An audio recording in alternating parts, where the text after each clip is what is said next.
adjudicated of 17 counts of murder in the first degree, the jury having returned a verdict of life imprisonment without the possibility of parole. Is there any legal reason why I should not impose a sentence at this time? Yes, Your Honor. Okay. And that is under 921.143, the victims under counts 1 through 17, and also the surviving victims of the attempted homicides have a right to express themselves as to the everything that could not be expressed under victim impact. They can express themselves as to crime and what they think should have been the appropriate disposition and sentence. It is anticipated that that could be a lengthy sentencing hearing because it applies to all 34 counts of the indictment. Okay, are you prepared to present that testimony now? No, we're not, Your Honor. And under the statute, it says that the victims have a right to present that testimony, and also, as you know, under the Florida Constitution, the victims have a right to be heard, and that the victim should present that testimony before you announce sentence. Okay, when can we do that on November 1st, which is a Tuesday? Yes, Your Honor. Okay, I'll read. He does have the serial killer glasses on, as you can see. Here is Ken Klippenstein's lawyer / public defender, Beth Burden, talking about the death penalty in Florida. Not here to debate the death penalty, just here to clear up confusion on the Parkland verdict, because it's a little different than what most people are used to seeing. In a death penalty case in Florida, the state charges aggravating factors. Those are set out by statute. The state must prove those aggravating factors beyond a reasonable doubt, and the verdict for those must be unanimous. If no aggravating factors are proven beyond a reasonable doubt, the defendant is not eligible for the death penalty and the sentence is life. In Florida, life means life. If the jury finds at least one aggravating factor has been proven beyond a reasonable doubt, the jury then must determine whether the aggravating factor or factors is sufficient to warrant a possible penalty of death. This must also be unanimous. If the jury votes no, the sentence is life. If the jury unanimously finds the aggravating factor is sufficient to warrant the death penalty, then they look at mitigating circumstances from the defense. There are some mitigating circumstances set out by statute, but the defense is not limited to those. The defense has to prove mitigating circumstances by the greater weight of the evidence, and whether the defense has proven a mitigating circumstance doesn't have a unanimous decision. Regardless of the jurors' findings on mitigating circumstances, the jurors then have to determine unanimously whether the aggravating factors that were proven beyond a reasonable doubt outweigh the established mitigating circumstances. If the answer is no, then the sentence is life. Oh, Jesus. Makes it more complicating. God, I fucking hate lawyering and lawing and doing law stuff. Blah, blah, blah. Someone working currently on defense for capital crimes, I hope that one day those who pursue the death penalty will one day have the bloodthirst satisfied by the loving kindness of the community around them. Yeah, I'm anti-capital punishment, and that, of course, even extends to someone like Nicholas Cruz. However, I do believe, given the other circumstances and the lack of adequate mental health care coverage for people who do engage in these incredibly violent, psychopathic crimes, like Blammo did, I do think that at this stage, you have to, the Parkland shooter, I shouldn't say his name, you're right. I do believe that, permanent institutionalization is a necessity. That's it. That's all I want to talk about with respect to the shooter. Let's take a look at what the parents are saying. Jail. I'm sorry. That is not okay. As a country, we need to stand up and say that's not okay.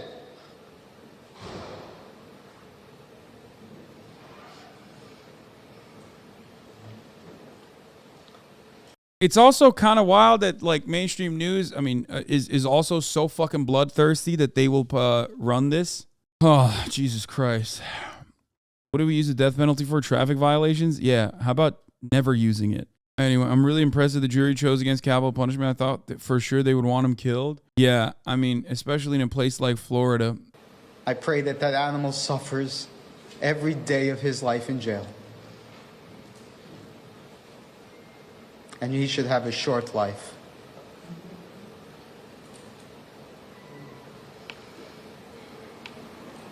It's got to be such a disappointing day. 4 years you've... But don't you think taking what the victims' families want into consideration is a big thing?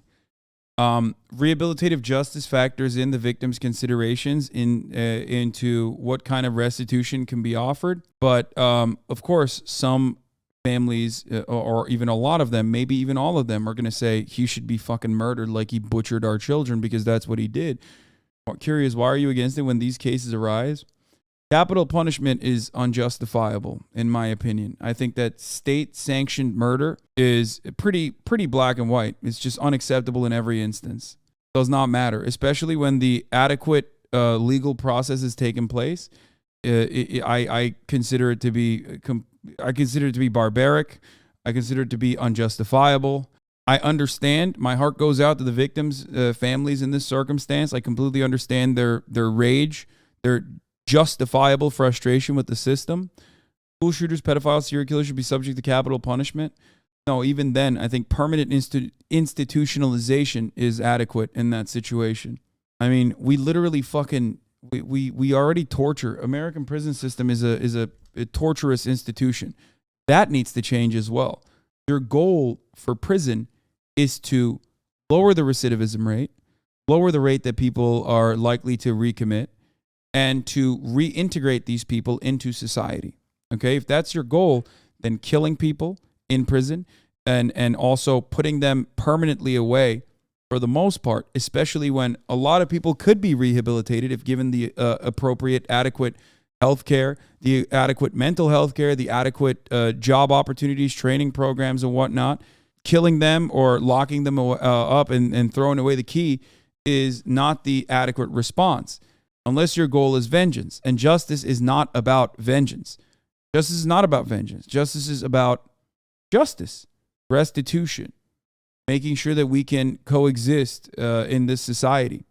Now, having said that, the reason why, you might have fucking noticed, the reason why I say, like, well, there are certain people that do deserve permanent institutionalization. There are still people on this planet that we cannot fix, okay? There are still issues. A lot of the crime, or even the violent crime, happens as a consequence of people's material conditions. And of course, material conditions play a significant role in the most psychotic bloody murderers and pedophiles and whatnot as well. However, there are still always going to be people that want to do violent things, people that demonstrate antisocial personality disorder. What you would know in I don't know, popular culture as psychopathic murderers, psychopathic killers. People that do not have, people's brain chemistry is just not adequate, not working. That doesn't mean all psychopaths are murderers. That's not the case. But there are still rare instances that our current level of medical technology and understanding of the human brain, understanding of the cognitive conditions, cannot adequately take care of, cannot adequately solve. Those are the people that I believe should be permanently institutionalized. That's what I do believe. What you're talking about is literally 0.0001% of offenders, though, to be clear. I mean, there's a lot of people. There are a lot of people that do violent sex crimes. There are a lot of people that engage in actions that are completely and wholeheartedly unjustifiable. These are society-breaking acts of violence, okay? For the safety and security of everyone else, until these people have been adequately rehabilitated, some of which can be, and others that cannot, you need to keep them away. Which is why I always say, like, yes, prisons as a system, in the way that we understand it currently, is completely inadequate. Completely. What was your take on Ted Bundy? Not a gotcha. Ted Bundy is a great example of what I just said. Jeffrey Dahmer, another great example of what I just said. There are people that need to be kept away. No, these are examples, okay? These are examples of sex offenders, of repeat sex offenders, like, you know, the pedophiles, like pedophile rapists, right? Serial killers. There are certainly people that are repeat offenders, and no amount of being in a prison and no amount of rehabilitation will actually help them get better. They just can't.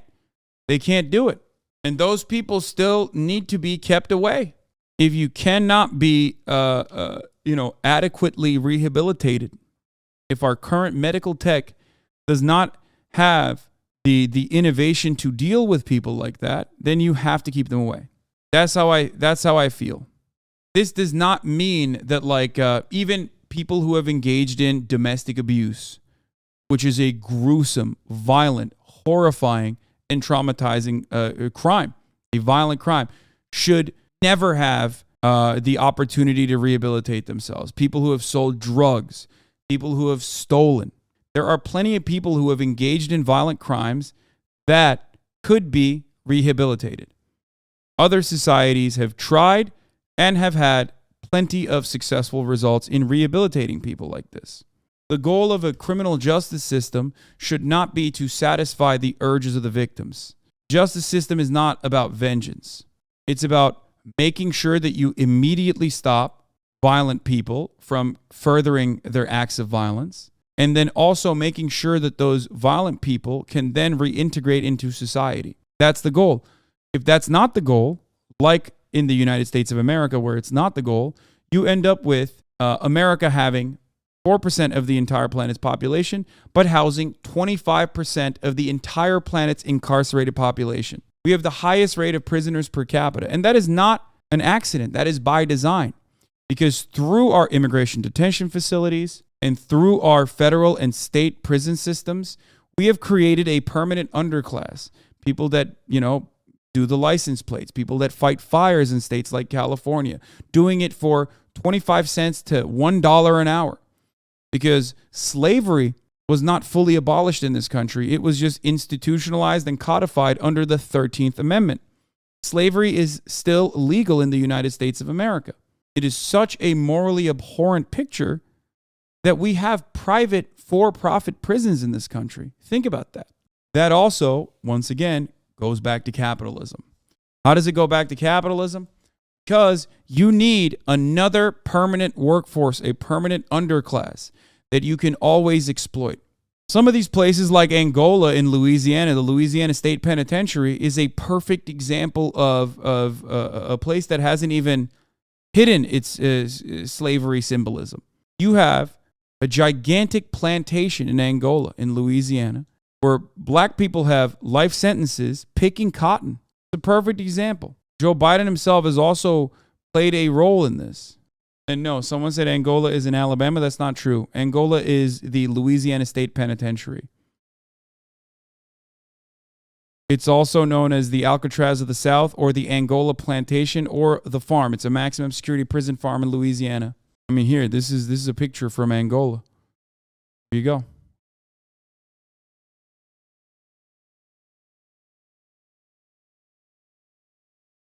What do you think this is? Why do you think he's called Angola? Named Angola after the former slave plantation that occupied this territory. Plantation was named after the country of Angola, from which many of the slaves originated before arriving in Louisiana. There is a lot of work to be done in the United States of America. And oftentimes, some of the worst offenses, some of the worst state-sponsored atrocities are committed against those who are the most marginalized people. Prisoners is one of those groups that I talk about regularly. Been living this nightmare, and it's just, there's never going to be any closure, that this really wasn't the outcome you wanted. No, I mean, definitely not. I mean, it's been almost 5 years. We came here today, and it wasn't even a doubt in my mind that this would be the death penalty. I'm beyond disgusted of what happened, what occurred. And again, what is the death penalty for, if not for the murder and killing of 17 people? This is an adequate question. This is a true question. Because, if there is such a thing as capital punishment, why is it not being used in this circumstance as appropriate? The state of Florida likes to use capital punishment on, mentally ill and mentally ill black people for the most part, just like Texas. So yeah, abolish it. What would you ask jurors? What would you ask them if they were right here in front of you? What were you thinking? This isn't about your personal beliefs. It's not about your religious values. It's about the heinous crime that was committed. There is no recovery. Jail's about rehabbing someone. There is no rehabbing.